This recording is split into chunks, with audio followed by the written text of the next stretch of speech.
Hello and welcome back to Mr. Mayor's Book Chats. So recently we've gotten a lot of new books down here at the library, and over the next week or two, couple weeks, we'll be introducing them, putting them into the stacks. If you're looking for a new book, come see me and ask me what we've got. Today I'm going to talk about 5 different new books, all books that are told in verse. So these are books that are typically shorter, won't take you too much longer, but these all deal with kind of some heavy subjects. And so even though it's short, they're still pretty moving. First one is called After the Death of Ana Gonzales. And this was written by an educator and author, but it portrays the life and thoughts of students and staff at a high school after a girl named Ana Gonzales takes her own life. And, they're all told, like I said, in short little poems. And one of them, her best friend, Lauren, recalls studying for a math test with Anna. And she thinks, I know I'll re-examine the variables and reanalyze the unknowns, maybe forever. But it won't matter. Because Anna, I know I'll never figure out why you didn't want to live, and why I never noticed. So some of these poems are hard-hitting. They're tough to think about, but I love how it goes through, what the school janitor is thinking and what the office secretary is thinking, as well as her friends and acquaintances, and maybe some people that just saw her in the hallways. So that one is After the Death of Ana Gonzales. The next one is called The Firefly Letters, and it takes place in 1851. And it's based on a true story about Frederica Bremer, who was a 50-year-old suffragette. She was a women's rights pioneer, and she lived in Sweden, and she traveled the world. She didn't want to be confined, so she made this trip to Cuba, where she met Cecilia, an enslaved teenager who is longing for her African home. She lives with the knowledge that her dad sold her or exchanged her for a cow. And then there's 12-year-old Cubana Elena, who lives with her mom and dad, who are very wealthy in Cuba, but she, as a 12-year-old girl, does not have the right. She can hardly leave her home. But one day, Frederica is leaving because she wants to go explore. And Elena and Cecilia go with her. And the three of them form kind of a friendship and bond of sisterhood a little bit, but also of what it means to be free. Next one is The Weight of Water.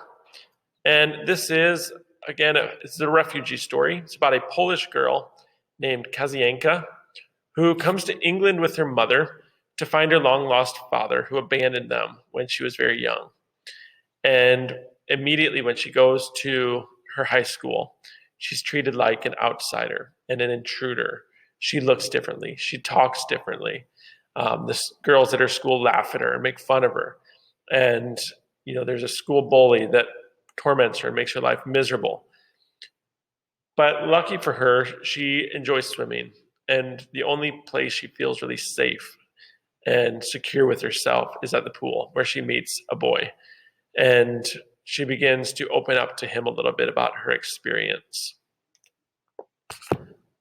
Next one, Ask Me How I Got Here. So this is about Addie, who is a sophomore at a all-girls Catholic high school up in Minnesota. And Addie and her best friend Claire are part of the cross-country team, and they're good runners. And, they love to run in the mornings. But then it's April, and Addie is dating Craig, a junior from a nearby school. And Craig's cute, and Addie, is okay with him. He's kind of a jerk. So she decides that she is going to become involved with Craig's best friend Nick. And they meet at a party.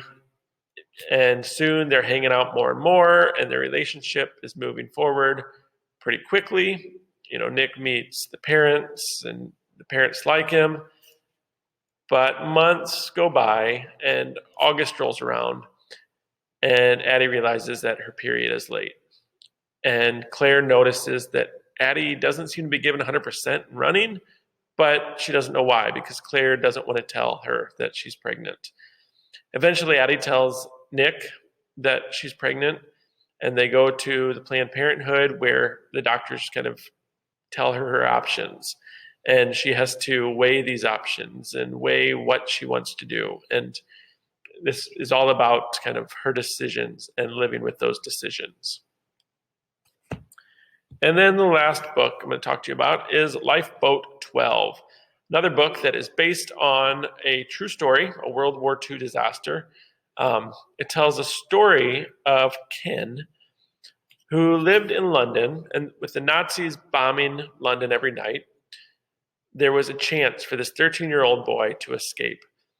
And he's one of 90 boys and girls to ship out aboard the SS City of Benares to safety. They're going to go to Canada. So they leave, and after 5 days on this ship, the officers say that they're out of danger and the ship is clear sailing to Canada. But they're wrong. Late that night, an explosion hurls Ken from his bunk because they've been hit. They've been torpedoed. So the Benares, this huge ship, is sinking fast. So terrified, Ken scrambles aboard Lifeboat 12 with 5 other boys. And they have to survive on this rickety little lifeboat. So the story, again, is told in verse. It's a story of courage, hope, compassion.